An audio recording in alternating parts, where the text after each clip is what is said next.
Hello, guys. Welcome to another edition of the Strongman Winning Circle with Nicholas Camby and Anthony Furman, where losers go home and winners get gifts for kids around Christmas time. And speaking of which, Anthony, how was your weekend? It was great. We just had our charity event, Liftmas, where the best people came out to support these kids. These kids, it's foster children, and if anyone's been in the foster care system, especially in a big city, it's not always easy. You get a lot of times around Christmas where you're cramped together. You don't have the experience that most kids have, and these kids, they look forward to this every year. Sometimes this is the only way they get presents is through Wow. charitable donations. And we did this for 4 years, so now it's our fourth year, and biggest one yet. Nick Best came out 2 years in a row. Christy and Gary came down. And then you guys had a pretty well-known arm wrestler in there too. Sarah Bachman. So I'd never met her before. She's an Yeah. 8-time world champion. Wow. Is she from the area? She's from Sweden. Oh, No, but she lives in the Tampa area now. gotcha. But she was a delight. She was so kind. She was so cool and just open to everything, and just she brought an arm wrestling table, and that was a hit. Everyone loved that. Really, it's cool. Yeah. Yeah, I've tried arm wrestling. Of course, with my friends, but actually, I arm wrestle wrong. Everyone does. I grew up in Erie, and Erie's actually very big for arm wrestling. Erie, Pennsylvania. They had a TV show on A&E about it. But there's a all technique like everything, but I don't have it. But we're not talking about arm wrestling. Today's guests, we have Nikolai Myers. We have the world's strongest man, 90 kilos. He's all some other accolades. He also like the national champion, Strongman Corporation, the 200-pound class, which is pretty much the highest title for 200-pound guys in USA, and competed in the Arnold Amateur. Time out. It was the highest one in USA until. Was yes. And if you want to elaborate on that, Anthony, and also he's also competed in the Arnold Amateur competition a few times. Yeah. So yeah, I mean, for those that don't know, we are hosting the 90 kg Clash Pro Show, where you don't pay an entry fee, you don't pay for your own hotel, you get treated like a professional, not like an amateur. The end. Yeah, and that's gonna be cool. Is there any more news in terms of location and timing for the 90 kilo show? Tampa, Florida. Tampa, Florida, cool. What time of year? It'll probably be in August, but it'll be inside. Ooh, cool. All right. So it'll be inside, so we'll be safe. Awesome. That'll be exciting, and of course, excited to hear more details about that. But you've had other big announcements in terms of Clash on the Coast, in terms of qualifying process. If you want to talk about that. Yeah, so we're about to kick off our last week of the international qualifiers, but more so, we're partnering or affiliating. I'd say USS became affiliate to us. United States Strongman. If you never heard of it, it's a strongman organization in America that is way easier to get into, right? So it's not as quite a high a fee to get into. You don't have to travel as much sometimes. It's a lot more competitions, I would say, spread across the states. So their national competition is now a qualifier for our pro shows. It's the only organization in America besides our own that qualifies you for our pro shows. So really, you have three options. You can qualify via podium at OSG. You could online qual, or you could podium top 2 at USS Nationals. That's it. No other organization can offer that.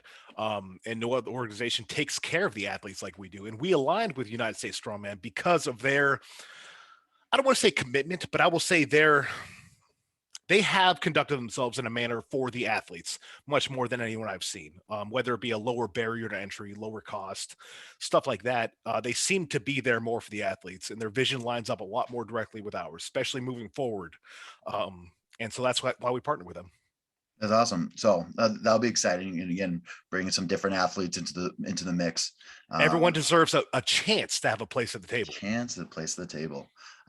That's awesome. So actually, looks like Nikolai is in the green room or in the waiting table, so we'll bring him in very soon. But anything that grinds your gears this week, Anthony Furman? Anything that grinds. Are you happy? You happy Furman this week? Or no? Do you want to know grinds my gears? Yes, tell us. Strawman companies that don't let their people come to charity events. Dang. That's all I'm going to say. That's all I was going to say. Well, let's bring on Nikolai. We'll take a quick break. Want to thank the sponsors, Strength Fleet, and of course my personal sponsors in terms of Tsunami Bar, TPS Malden, and also our friends at SBD. Thank you guys. Are they? Oh, are they sponsoring us? What are they giving us? They sponsored me, so I said personal Oh. sponsors. So Okay. mind your own business. Hello, guys. Part 2. We have Nikolai Myers, world's strongest man, 90 kilo. Some other accolades, in case you guys don't know: 2017 national champion at 200 pounds. The 2018 America's Strongest Veteran. Also America's Strongest Veteran, Nikolai Myers, and strongest veteran, Nikolai Myers, and Arnold amateur competitor. Nikolai, thank you for coming on. Thanks for having me, man. It's great to be here, except for Anthony. Oh, first off, you love me, so don't even lie. I want to say off the bat that ergo 2 minutes ago, Nick signed a contract to be a Strength League collective athlete. Welcome to the team. Welcome. Thank you. We're happy to have you, man. You know, we're trying to get the best people that share the vision of the future for everyone, and you meet that. So for me to you, thank you. I know we talked about it already a lot, but for everyone out there, Nikolai's a great guy, and I only work with good people. That's why I work with USS, and anyways. Hey, That's why half the community hates Anthony. Did he tell Nikolai the initiation process to Strength League? Oh boy. Yeah, it's called Beaster Night, where we bring you down to Tennessee, and you have to drink 48 Milwaukee's best beers in one sitting. Bro, I'll No, you won't. No one's died yet. 48? I was gonna say swim with the sharks, but that's equally as good. 48? Who drinks 48 beers? It's Milwaukee's best. You'll be okay. You won't even taste it after the second one. Do you even taste the first one? Oh yeah, you taste the first one. Not in a good way. Oh shit. Yeah. Anyways, happy to have you. Yeah, I'm stoked to be here. Like you said, we've been communicating a lot on this subject and what a potential future looks like for the middleweights, the lights, and I'm really stoked to help be a part of that movement and really push this sport, whether I'm competing or not. It's Strongman's introduced me to a lot of really fucked people. You and Camby being one of them, and we've all got this network of friends that athletes turn coaches that are really bringing on a new generation and making a super competitive, weight class evolution of strongman, and it's really cool to watch. I think it was the 2019 OSG World Strongest Man where Kazmaier of all people said it was right after the 90 kilos went and right before the 105s. He had said, your middleweight men categories are pound for pound your strongest humans in the world. And for that to come from someone like Kaz, that's fucking awesome. Well, to be fair, he might have been drunk when he said it. Oh, there's no doubt. But I'll take it. The incredible Pistons of the middleweight. They rivaled the Pistons in the bellies of the heavyweight. I love Kaz, but he's Kaz. So I want to say, I'm going to pick one word you said out of that: movement. Because that's essentially what all this is. That's what it is, man. Like, I remember Nick can attest back in 2017 when I really came on the middleweight scene. I was very adamant about the middleweights. I was like, hey, yo, we're awesome. We are. Why dope. not us? Why not us? That was a big thing. And I was told time and again, it's been tried. They're just never going to respect us. I was like, we'll make them respect us. And everyone laughed at me. And it took me, getting injured to the point where I couldn't compete to like be able to finally just, I showed my cards. I laid my cards on the table and I said, let's go. Who wants to see this? Anybody? And the middleweights are taking off. All the weight classes are following suit. And it's like, it was always there, but we never had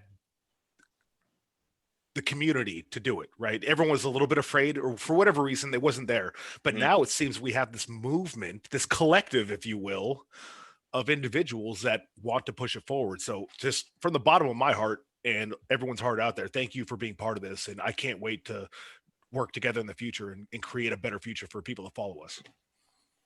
Yeah, we've already had a discussion on some plans and people that I want to get you to talk to.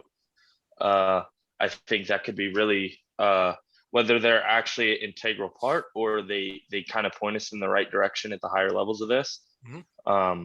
I'm really excited to see where this can go and give a platform, you know, that incentivizes people to compete and participate. Whereas, you know, as you both know, as a competitor for the longest time, you know, the only thing we were in it that we got out of it was bragging rights. That was it.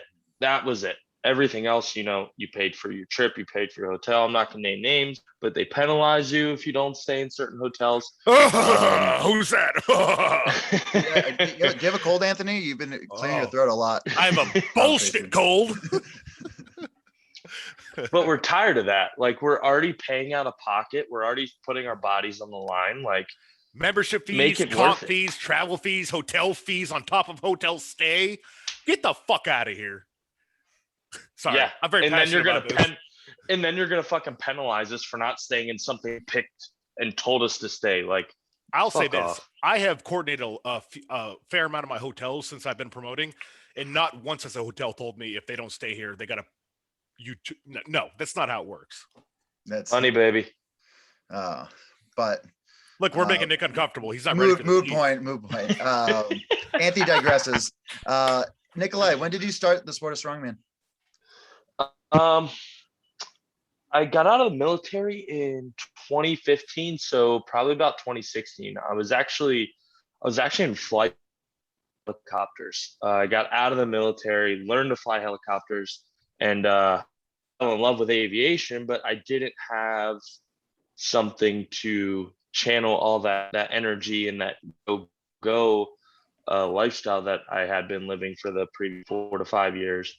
So I was lifting, but I went to a gym. I'm from went to a gym. The first I touched, buddy invited me out to this strongman was an Atlas stone. And I was like, this fucking cool, you know, because for me with bar dumbbells, benching, like I've never cared for bench. And it just kind of evolved. And after dabbling it, I went and competed knowing absolutely nothing. And I actually won. So they combined down a 231. They didn't fill out the 231 class.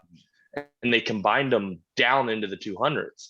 Well, I beat all the 200s and got beat by like a point by the 231. And I was pissed because he got a chrome axle and I thought it was awesome. Mm-hmm. I was like, I wanted that chrome axle. And the promoter walks up and I shit you not, says, this won't do you very much good, but here's a 200-pound invite to nationals to a guy that was a 231-pounder. So, well, I'm just going to get stronger so that doesn't fucking happen again.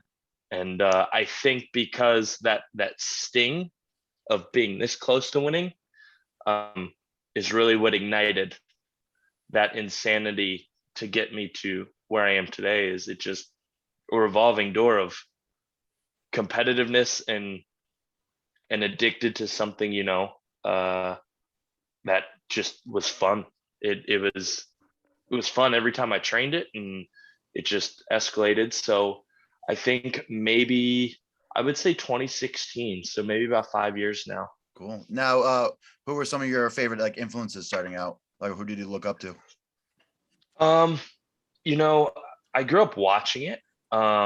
So I would say the biggest influences were definitely, you know, the normal answers. Like I grew up watching guys like Terry Hollins and seeing the old strongman of guys like Bill Kazmaier, Magnus Vermag.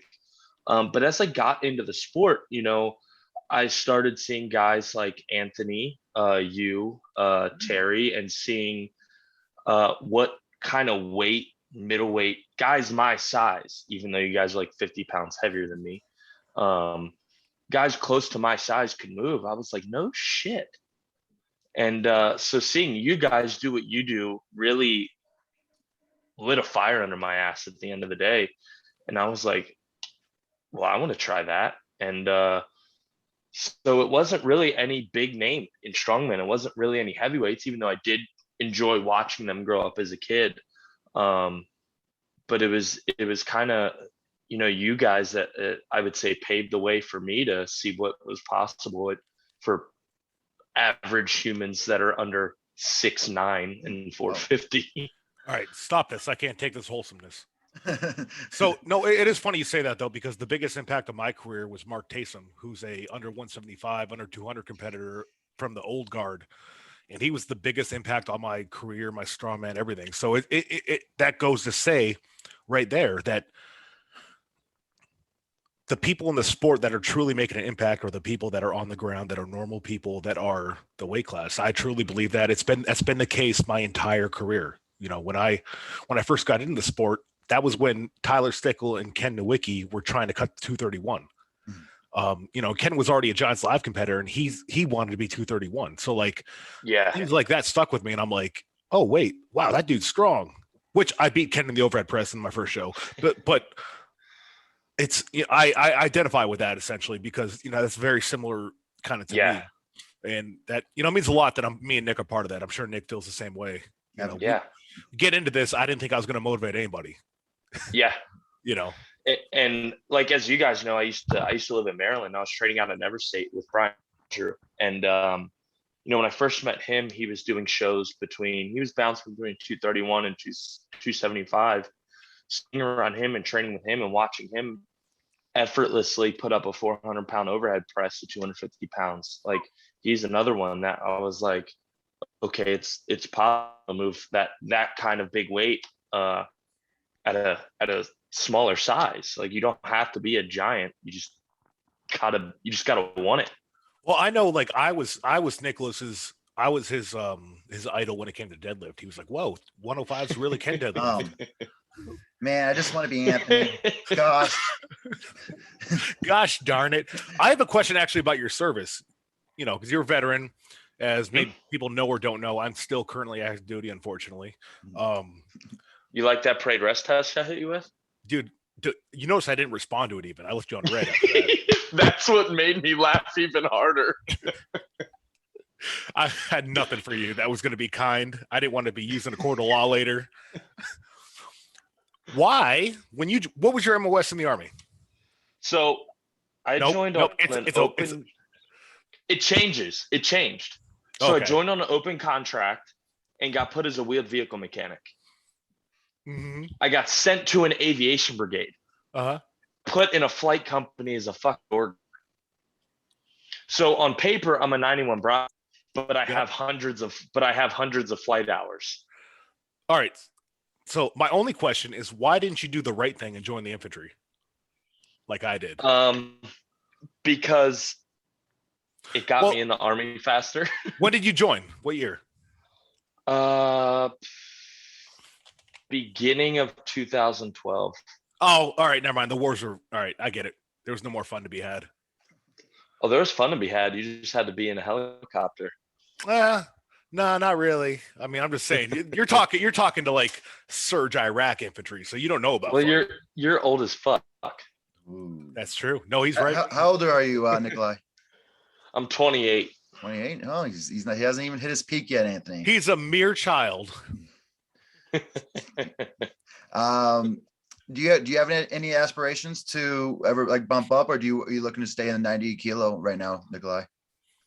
I'll be honest. I kind of got a chip on my shoulder with the 90 kilos. The way, I went back and watched some of the live feed. Just say it, baby. Let it out. I love it. We're here. Here's the deal. Like, I've never placed out a top 5 at OSG ever. Never so much as an athlete announcement. My first year, I missed podium by a point, placed 4th. And I went into that with a partial tear in my hamstring. My second year. What year was that, the first year? 2018. 2018, okay. My second year, 2019, I had a really good prep. I was being coached by Terry. I went one morning, woke up, went into AFib out of nowhere, cooking breakfast. Didn't know I was an AFib. And went chugging on about my day, started lifting, and I started losing motor skills. I couldn't count. I didn't know where I was. Got rushed to the hospital. by one of my training partners. And my training partner, Billy, he was like, "You do not look good." And it was the first visit to the VA where they came running out to get me. Oh, I've been sitting at the VA with broken limbs, bleeding, you name it, and they took their sweet ass time. So when I saw them coming out to get me, that's a red I flag. knew I was in trouble. Yep, that's And yeah. Woo. it had escalated from AFib to SVT, which is supraventricular tachycardia. And I was at about 180 beats per minute by their guess, somewhere around 6 hours. And they were shocked I hadn't dropped dead. I got seen. If anyone's familiar with medical stuff, you know Maryland is an absolute powerhouse for medical research and all that stuff with University of Maryland and Johns Hopkins. The veterans. I smoked pot with Johnny Hopkins. Sorry, I had to. The VA is connected to UMD, so I got seen by a UMD cardiac team, and the head of electrophysiology was stumped why there was a 26-year-old athlete with some sort of arrhythmia, unprovoked, cooking breakfast. I wasn't training or anything when it started. But I was at an irregular rhythm. My EKG looked like Ray Charles had a pen. Like it was just all over the place. So they kept me in the ICU for an entire week. This is 3 weeks out from OSG. They kept me in the ICU for a week. I threw PVCs all week. I missed I competed. So I had 2 weeks to get game day ready. And Terry did everything in his power to get me from a hospital bed with no training, 1 week of training, contest ready. And I competed not clear from cardiology. I missed my appointment for my Holter monitor, which was it was on the Friday, the first day of contest. And I competed pretty much in AFib most of the time. And squeaked top 5 out of my ass. I won the farmer's carry and came and got second another event, bombed the deadlift. My horsepower was gone. I had no business competing. I was probably at 60%. That heart issue lingered for another about 4 months. So moral of the story is it was really fucking stupid. But I placed top 5. Yeah, I placed top 5 and with a heart issue. That's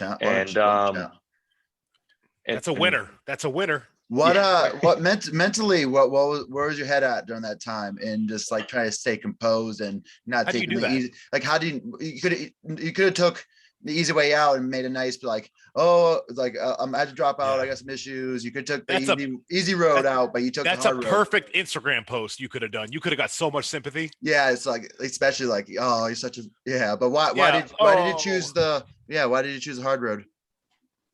Because I'm a competitor, man. Nice.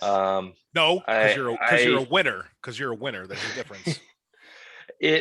I started something, and I wanted to see it through, and I had Terry's time invested in me. Death Before Dishonor invested in me. I had, at the time I was coaching at Never Say It full time, so I had all these athletes that I coached that were watching, and I wanted to, lead from the front, lead by example. And I feel like if I'd have bowed out, which would have been the responsible thing to do, I would have been letting people down. And I would have lost sleep over not trying versus trying and dropping on the floor. That makes sense to me and Nick. So, we're all winners here. So. Yeah. So like my question, I have 2 questions. Well, one statement, one question. I'll start with the statement. Random announcement. You brought that up. I saw the thing. Death Before Dishonor actually just guaranteed $10,000 prize money for the under 64 kilo women at the first pro show they got. Boom. Big. That's big. That's huge for them. Those women are going to get not first place, but overall, there's $10,000 right there in prize money for just that one class. That's more than all OSG and other classes. So God bless you, Depth, for getting on with this vision that we have, this movement. So that's a big Jared. credit to them. Yep. 2, your heart rate. You said you were cooking breakfast and it was elevated out of nothing. I was cooking breakfast and I felt anxious. Was it bacon? So No, it was. I was making egg whites and rice. So my question is, before breakfast, did you perhaps watch Cops? No, I had coached the morning class, came home. So I coached from 9 to about 10:15. Oh, he's leaving now. I'm just saying, when I watch Cops, I get sweaty. My heart rate elevates. Why is that, Anthony? Oh, Nick, he doesn't get it. You ruined everything. Bad Boys? Is that? It was a Step Brothers joke. Oh man, I'm so bad with movie quotes, dude. Damn, well, Nick got it. Yeah. That went way over my head. It's all right. Who do you think you are, Nick? What's the big idea? You guys got me there. Let me piggyback off his into 2021. This man won. He won the 90 kg World's Strongest Man. Didn't get a fucking exclusive. No one came to film him and see how awesome he was. He didn't get no exposure like everyone else, almost every other weight class got. It's ridiculous. The 73-kilo woman got it, and it's the first time that class existed. This dude is a perennial top 5, got to win. I'm sorry, I'm a little mad about it. He should have got some goddamn respect. Also, he beat Nick Canby on the stones. Whoa. It was different. He loaded a stone that you missed. It was like different heights and like just different challenges and weights and like he loaded a stone that you didn't. He loaded a stone that you didn't. You know, it was like I had the motivation. I just saw Justin. He wasn't getting like, oh, I don't have to lift it, so I wasn't going to. But yeah, Nick, that was the most impressive stone run of all weekend. So no 105 lifted the stones that you did, Nick. All right, you're messing up my order, Anthony. So I did want to get into. All right, I'll get into this. So that stone run was awesome. Is Stones that always been a great event, or is there a better event? Like, so what are your best events? Tell us some weights, some training weights, and stuff like that leading up to OSG. So I've loaded 400-pound stones before. Stones have always been.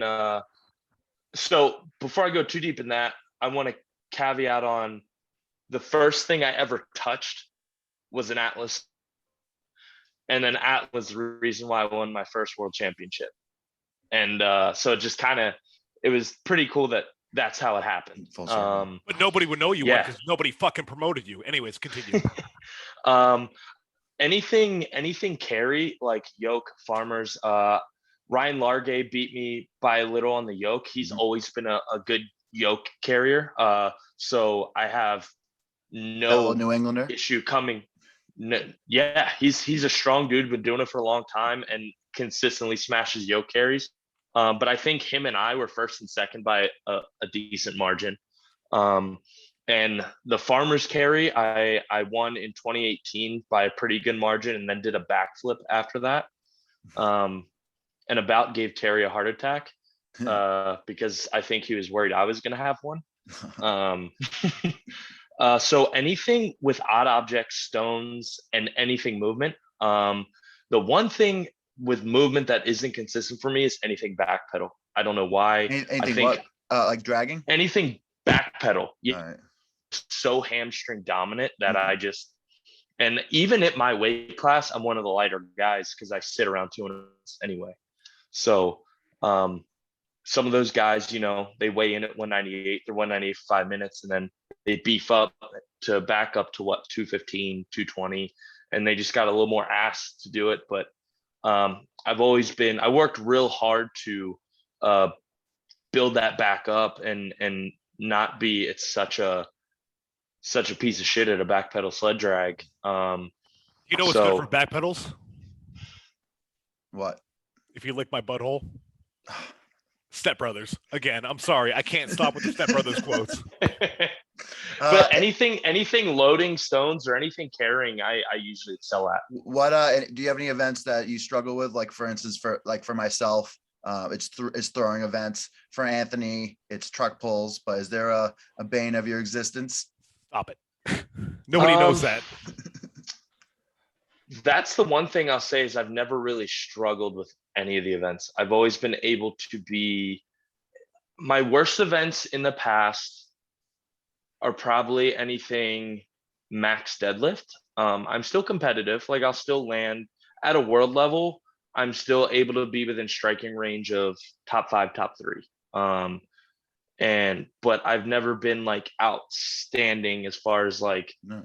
my static strength goes. I've Now, just what have you been doing to fix that? a suit. Pulled this year for the first time in a suit. And that was a learning experience, but just really changed up the training. My coach Max, he really catered to. He went into it with the approach of that you're an athlete, you're athletic, your athletic background is decades long. You're a fast twitch guy, it's going to be there. Let's really focus and hammer out some of that static strength with this prep. We did a lot of building strength through volume because I was coming off a back injury as well. So I had the heart issue. Then I got hit by a car, my motorcycle in a roundabout that didn't yield. Then I broke my foot. Then I got COVID. And in between all that, I had herniations in my back to the point where it shut down my hip flexors and I couldn't move my legs. So I wasn't even really walking. And so we basically started from a 315, 300-pound deadlift, if you will, and built it back up with every rep being perfect.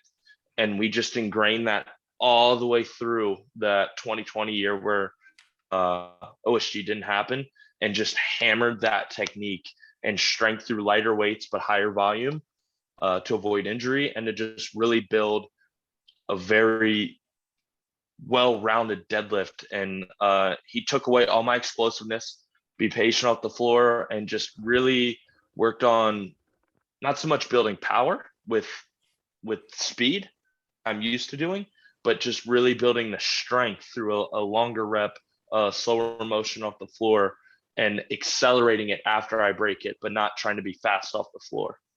Cool. That hits home with me just because I've always been a very explosive deadlifter myself.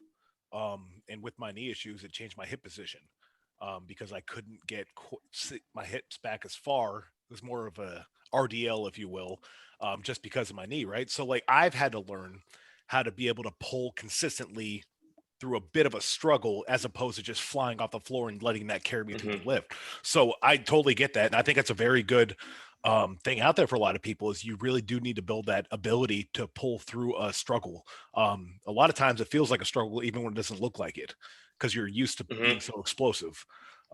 Usually that's when you'll see Nick just kind of like take a seat and like rest on his knees for a little bit. And then he finishes. Check my phone. Check the weather. Check my cryptos. check my Shiba Inu coin, and then I'll be the first to hit him with a hitch, man. I ain't no. Nick's isn't a hitch though. It's very different. What Murph calls it a ramp. My gym owner at TPS. Yeah, that's definitely more. A hitch is when you kind of like bounce it off the quads. A ramp is when you literally create a ramp for the bar with your legs. I thought a hitch was like the stop, the poundstone hitch. No, that's a ramp. He ramps it though. That's a ramp. I would say it's a ramp as well. You know, so Murph, I don't know. I've always called that the hitch, but that's a ramp and ramping. Trailer park hitch, baby. All right, I digress. All right, Nikolai. So we're stopping him from getting us through his points. God forbid. Yes. Well, I start rambling sometimes. You don't want to hear me ramble because it gets boring. Anyway. Yeah, you don't. Yeah. Lizard people. Stop it.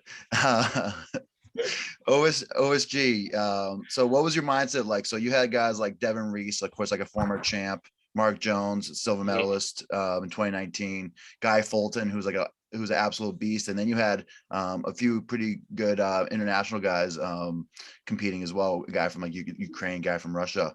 But what were your goals like heading into the contest? And then what was like kind of like, how did you manage your mindset during that process and during your training? So this was a lot different this year when it comes to mindset because I always went into contests like, intending to go be competitive and win. But I really flipped the switch on this one when it came to day to day. Like I lived it, I breathed it. I have a thing on my phone that I recited 3 times a day. to really ingrain it. So like if there was any moment where I wasn't sticking to the plan or the discipline might not have been there, I look at that and I recited it and I stayed on track. And it really went from, I'm going to go have fun. I'm going to go compete. I'm going to try and win to I'm fucking burning shits this year. And, I'm usually the happy-go-lucky guy in between events and being social and having fun, which I still was to an extent. But I really turned on the black flag this year, as you guys have probably seen. That's kind of been my thing. Whose ship are you trying to burn? Everybody's. Nice. Love it. So again, I hate to keep doing this, but it's kind of crazy to me to hear these parallels. My first world title win in 18, starting in November that year. It's kind of gross now when you think about it, but it was cool time. I had a gallon water jug, right? I wrote on there 2018 World's Strongest Man. I wrote it on there. I used that every single day leading up to it. So every time I took a drink of water, I saw my goal. And if Did you guys wash it? It was nope. Anyways, if you guys know me, I don't take a lot of things very seriously a lot of the time.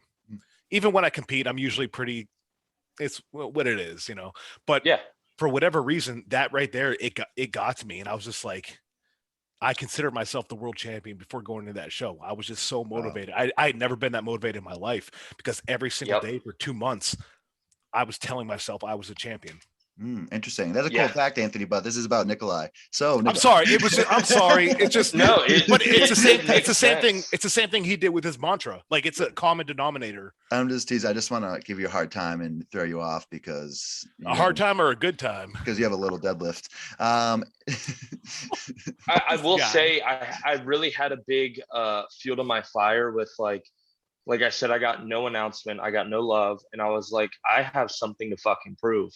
And I went into this I really wasn't posting my big lifts. Normally I post I post on my lifts. I really don't give a fuck. But I felt like I'd been counted out. I had all the injuries leading up to this. I had every reason to not take this as serious. And now was it winning? Was it one or bust? Were you like hoping for the podium? But what was like? Did you set yourself a goal going into this? No, it was fuck it all up. It was just dominate. And I finished every single contest day in the number one spot.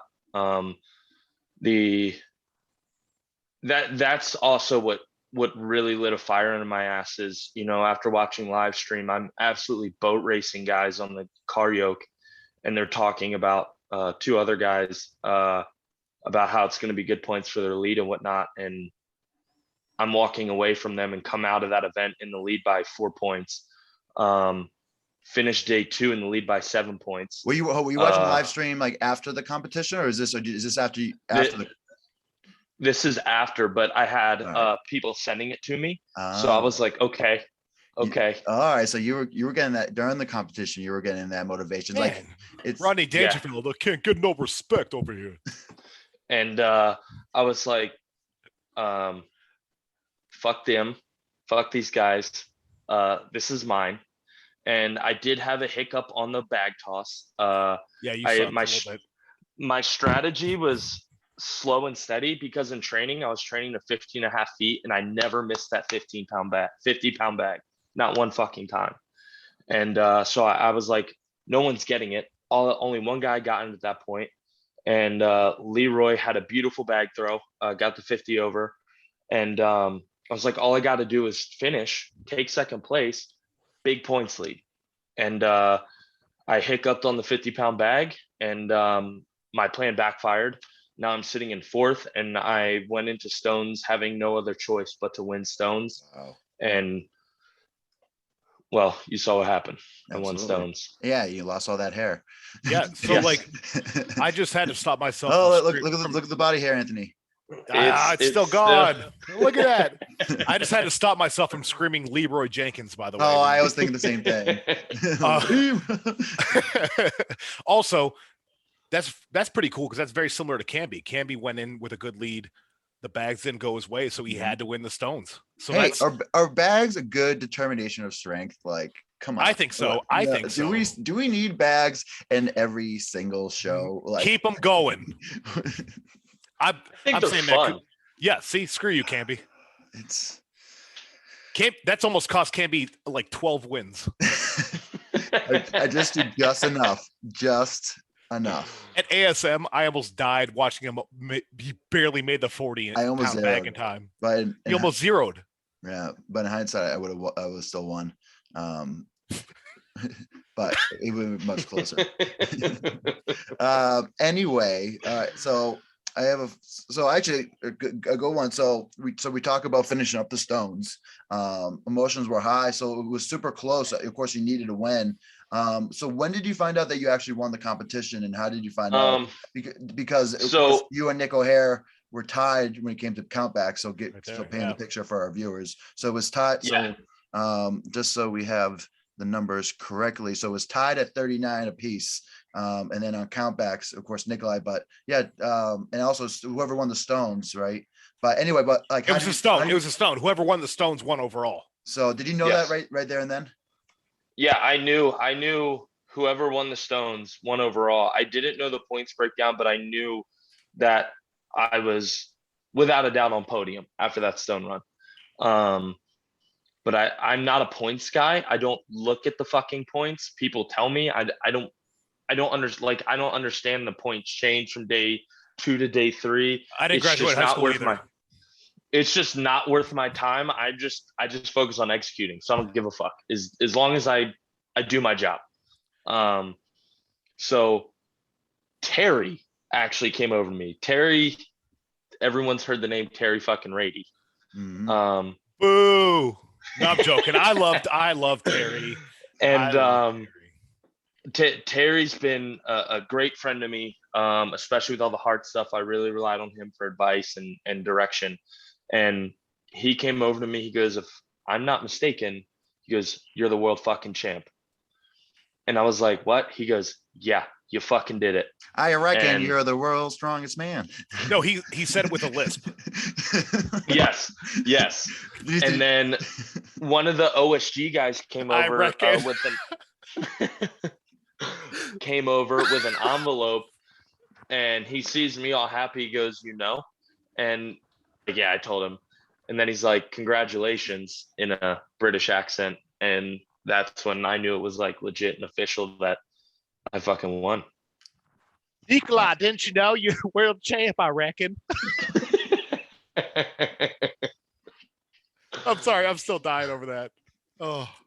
Well, yeah, because my camera said he looked like the Lorax with his mustache. Wow. But yeah, anyone knows he stole my mustache. So how did you feel? So did it hit you right away? Did it hit you a few days that you actually won? So tell us about of course, this being your biggest win ever. Yeah. Tell us how much cocaine did you do that night? I just went and got IHOP. My parents came down. Okay. Oh, no cocaine. All right. Yeah. He just likes the way it smells, Anthony. All right. I'm not a big partier. So I just chilled. It didn't hit me till it hit me obviously in the moment. I was like, I did it. I fucking did it. But it really didn't hit me till I got home. I was sitting there looking at the trophy, and I kind of started thinking about the whole journey to that point, the injury, the setbacks, the just everything that led to that point, and all the moments that I thought about, what am I doing? I had friends and family tell me you need to focus on careers, blah blah blah, and I was just like, nah. I told myself I was going to do something. I'm going to stick with it, and it definitely made me a little emotional to realize that time last year I could have been flatlining on a hospital bed, and this year I turn around and I win every contest day, and that's really when it all hit me, and I was like, now I have I have it. I was worried about losing my fire after winning it, but after winning it, and they tagged the wrong person. I was gonna say it, winning it, and They then they didn't even acknowledge you till like 3 What weeks. happened? They Official tagged the wrong strongman. person on podium. They got me and Nick O'Hare mixed up. Then Bar Bend had Nick O'Hare listed as the 90 kg winner. I got no media coverage, no interview, nothing, not even a word. I mean, Lynn congratulated me, obviously, but there was just nothing. And outside of the original post from all the podiums that they did in the slideshow, which is the one they fucked up, there was nothing. There was quiet. A friend of mine actually reached out to OSG. It's like, hey, you haven't done any posts on the 90 kg class on your world champ. Like, you've given him no love. And they took my picture, didn't tag my cameraman my friend Patrick that Anthony met. I think you met him as well, Nick. Mm-hmm. They didn't give him any credit on that. And so I was just like, all right, then, like, I did it, and it fairly commandingly. So I guess I need to do it fucking twice now, because fuck them. And maybe they'll get the point. I love it. I know I love it, dude.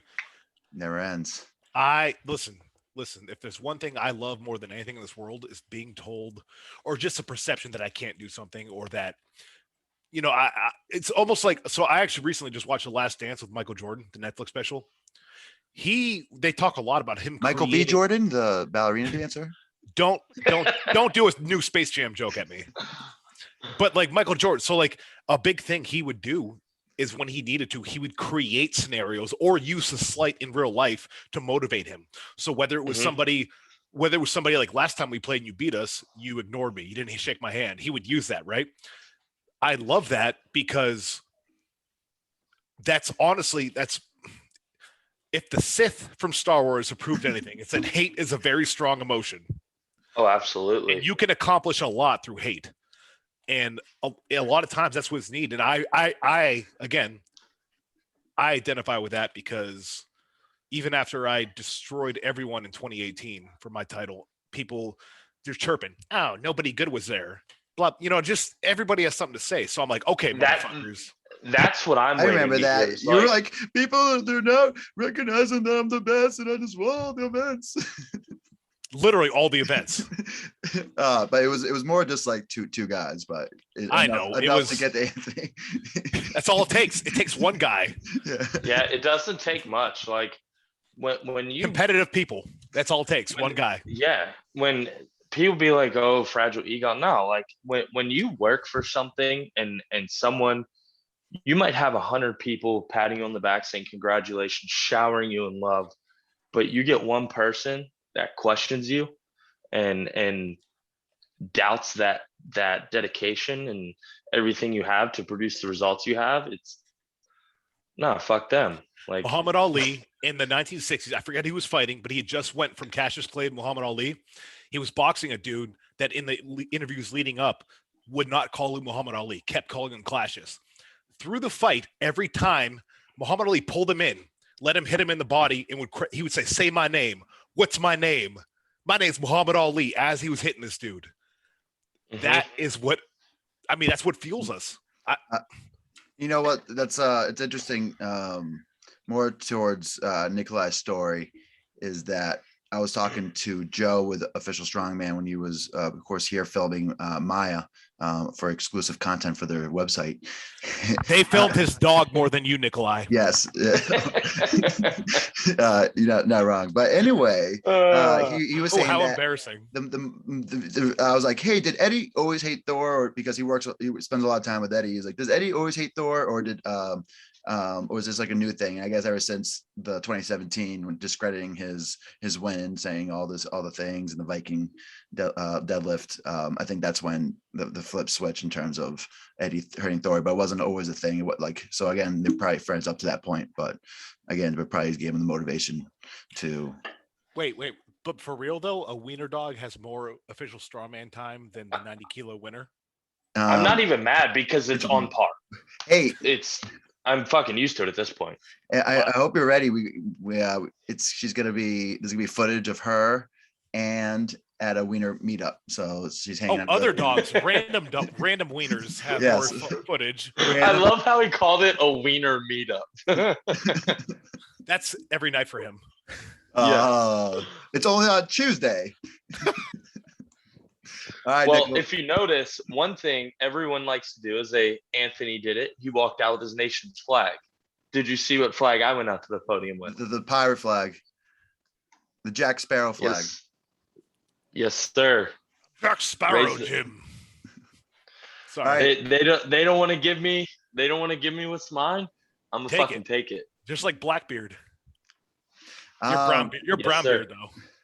All Yes. right, Anthony, focus. All right, we got questions for Nikolai to go here.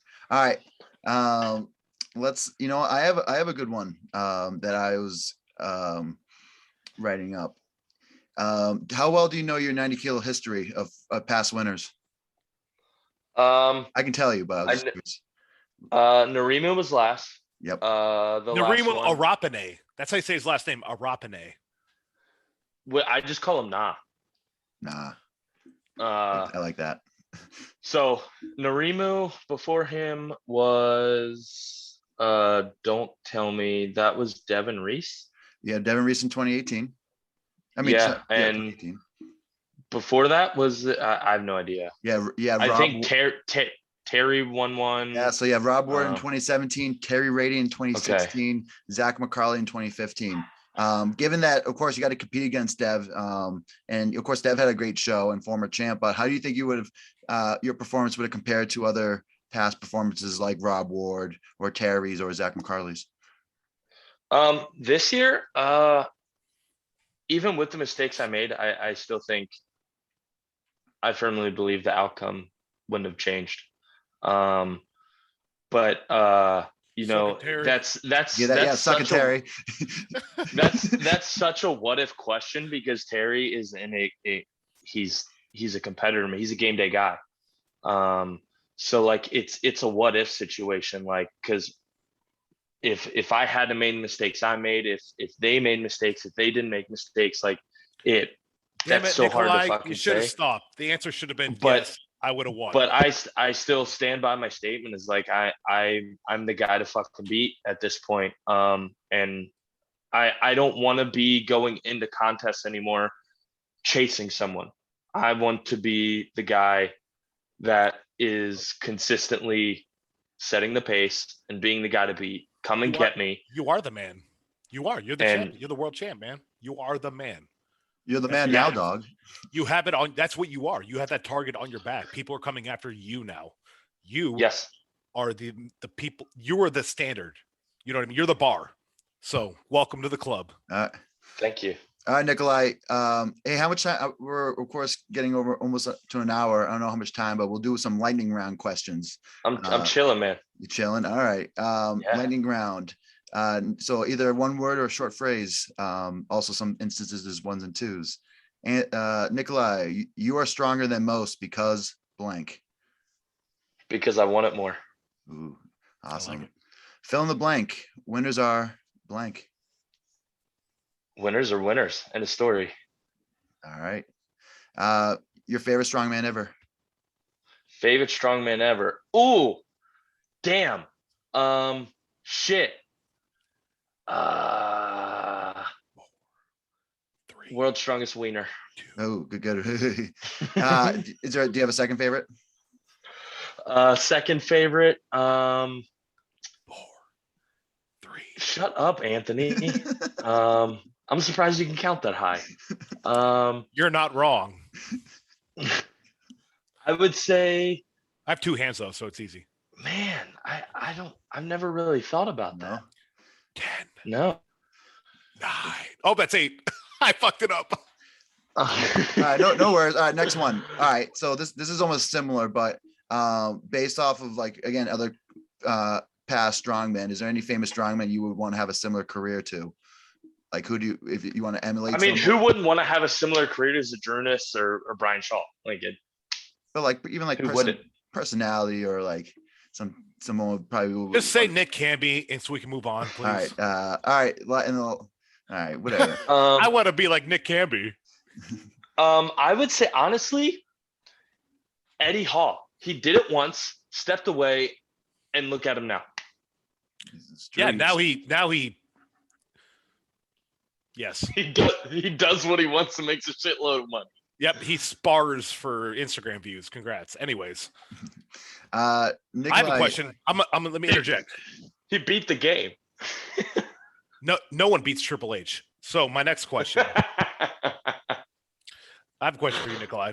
I want you to give me so I'm going to say a word or two, and you give me what your first thing comes to your head. Official strongman.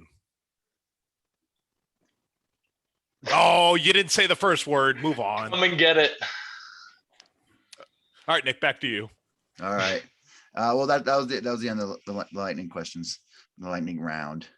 And then let's see. I am actually kind of wrapping up in terms of the questions. I did go watch a cool video of you in terms of like look like a kind of initiation to Live Bearded. If you want to kind of talk about that, and of course, kind of your work with them the last. Talk about whoever you want to talk about. Plug.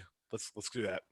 Yeah. Hey, Anthony, you don't have to tell him. All right, I asked them to do it, so you don't have to tell him. I wanted to talk about others though, not just you. You mentioned one company. You got to open it up. Yeah. Okay, So okay. Live Bearded is my current employer. They started as like a sponsor ambassador role. They reached out to me, and as you can see, I have a fucking beard. It's like a 6 out of 10. So says the clean shaven guy. Fuck off. But yeah, they reached out, and it all just kind of happened organically. And I was ironworking, and I had no life. I was working, 10, 12-hour days by the time I got to the gym.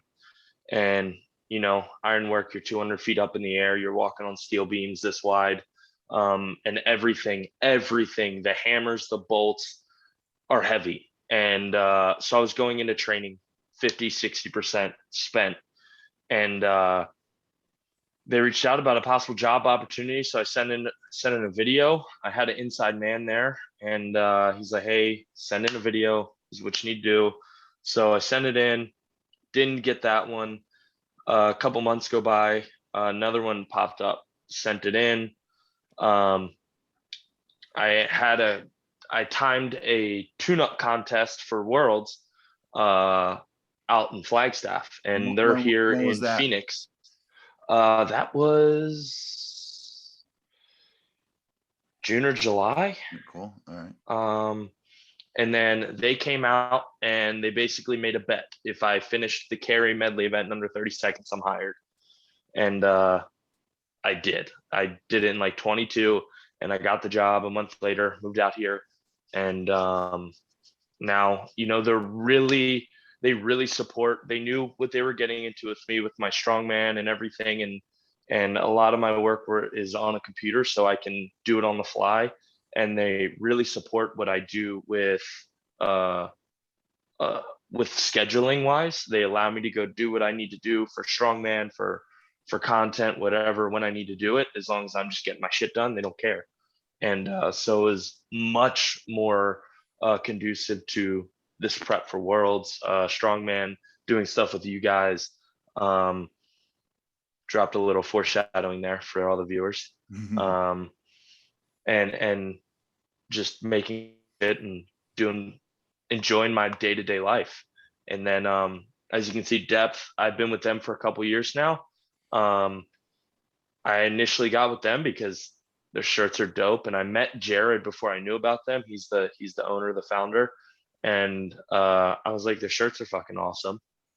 And we talked and we made it happen, and I've been with them ever since. And they make some of the most, what I love about them is they make some of the most unique apparel. Like, it's not corny ass slogans. He's an artist. It's hard to find. It's hard to learn. They don't make shit that says like Italian Stallion and stuff like that. And hey, you're in a contract now, motherfucker. Where's that shirt? I'm getting a You whole can't bunch. be saying that now. Come How dare on. you? I'm not gonna send you one now. I hope you're ready. Oh, look, Nick got mad. And plus, I don't size extra smalls anyway. We don't sell them in under 90 kilo. Oh no! That's with the bull. You get the horns, you know. But you're a stallion, not a bull. So what am I worried about? Oh, damn. I'll just. Damn. You get ridden. You get the hooves. Oh, you ever been horse kicked? Ooh, that's. Yeah, I grew up living the farm life. Oh, I couldn't tell because you're 5'8". Anyways. So Ooh. Nikolai, one question I missed. So how many contests have you done up to this point? How many strongman competitions? Somewhere between 12 and 15. 12 and 15. All right, that's an interesting stat. So it took you 12 to 15 competitions to get to be a world's strongest man. So again, depends if you're. It didn't take me. Yeah, it didn't take me a lot. Well, just think about it. If so, just for your kind of your viewers and talk about competing often, right? So potentially, let's just say you competed sometime, if 12 or 15 is the magic number, right? Maybe the competing more often is like maybe 3 or 4 times, 5 times a year. You might get to that goal faster. Again, if you're competing less frequently, it's going to be a little hard to get that point. Yeah, I think it's interesting because I always like how long it takes someone to get to a certain point. So like Eddie Hall, he was 10 years since he first started strongman. He was the world's strongest man in 10 years. Personally, myself, I think OSG was my 37th or 38th competition, and it took me 9 years to get to that point. And then you have guys like Ricky Lifts, the U80 competitor who won World's Strongest Man U80 on his 3rd competition. So, so you have of course different freaks, different guys. And he had a field, like he had Tommy Lavelle, who's back-to-back champ, like Richie Stout. You had all the top English guys. And U8, I think he did. They take, of course, you had the Daglish twins. The world's strongest twins. Yeah, of course, that's pretty cool. They're characters, but there's just so much. There's a lot of good talent. I was surprised it ended up only being 1 international guy and 9 US in that class, but of course, it's a lot of strong guys. And then I think that's pretty much that's all my questions right now. Anthony, you have anything for our guest Nikolai? Nothing appropriate. What's that? You can ask it. You can do it here. Worst comes to worst, I just edit and delete you out. No, I don't agree with editing. I'm an anarchist, so I don't want to do it. Anti-editing. Yeah. No, I just appreciate you, Nick. You gave a lot of good insight. Especially, I really do appreciate you sticking up for yourself, and I love the fact that you're upset with the way you're treated and you're not going to fucking take it. Personally, that's just how I am. So I like that. Nick's more of a don't rock the boat type of guy. I like sinking boats, much like you do. So yeah, I've never really had a click in the sport. You know how people tend to like click off. I have my death before dishonor teammates and friends, and then I have you guys, and like even during the whole belt clean drama, like I was still friends on both sides, and I was always someone who didn't give a fuck. If it's allowed, I'm going to do it. If it's not allowed, I'm not going to do it. I don't give a fuck. So with that being said, I made it to where I am. I took it. They still didn't want to give me that, how I feel, give me that credit. So I'll be the bad guy. Like I was the nice guy, happy-go-lucky, but I'm letting the black flag come out to play and say good night to the bad guy. Yeah, take what's yours. So yeah, man, I'm here for it. I can't wait. I can't wait to be part of it and help and support you in that endeavor. I really can't.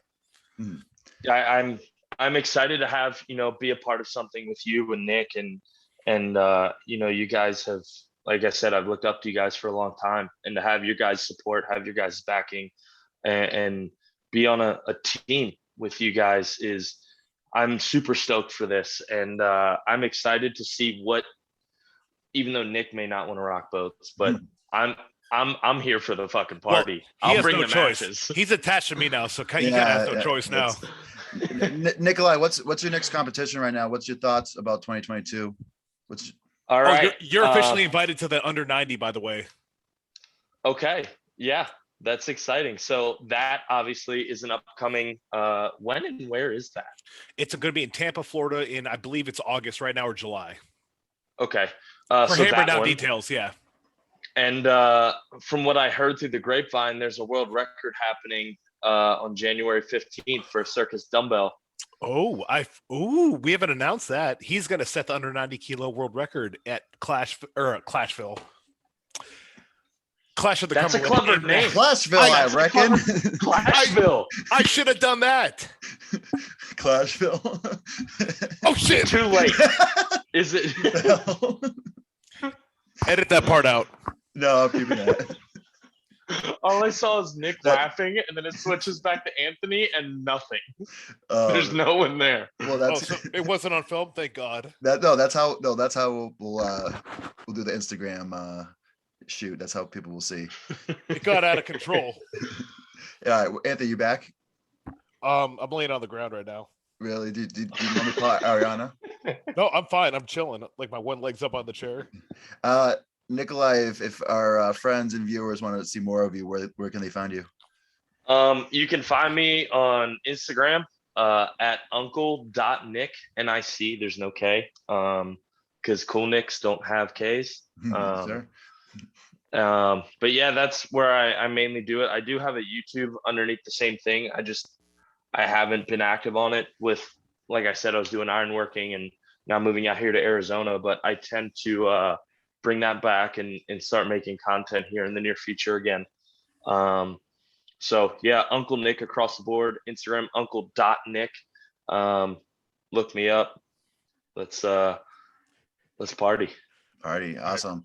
We're gonna cut that middle part out. We're gonna go right from Andy, I don't believe in editing. No edits. Well, now I do. I changed my mind. But of course, say hi to Mr. Miles Taylor's for us. And then, of course, till next time, you want to do the outro, Anthony? Thank you for joining us on the Winner's Circle, where only winners win and losers lose. That's right. Goodbye, guys. Later.